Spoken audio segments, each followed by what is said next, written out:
Hi friends, आज आपण बनवूया कलिंगडाच्या सालीची कोशिंबीर।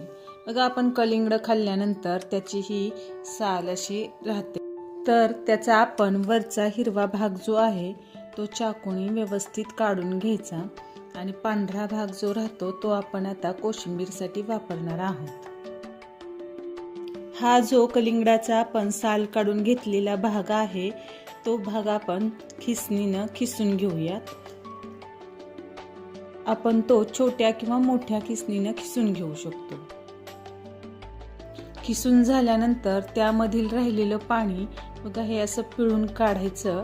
आपण एक टोमॅटो या ठिकाणी घेऊयात आणि त्याचे छोटे छोटे तुकडे करूयात। कट केलेले टोमॅटो आपण कलिंगडाच्या खिसामध्ये टाकूयात। या ठिकाणी मी 2 मिरच्या घेतलेले ते आपण उभ्या कट करून नंतर त्याचे छोटे छोटे काप करूया। यामध्ये आता मिरच्याचे काप टाकून घ्यायचे, थोडंसं मीठ आणि थोडीशी साखर ही याच्यामध्ये टाकून घ्यायची।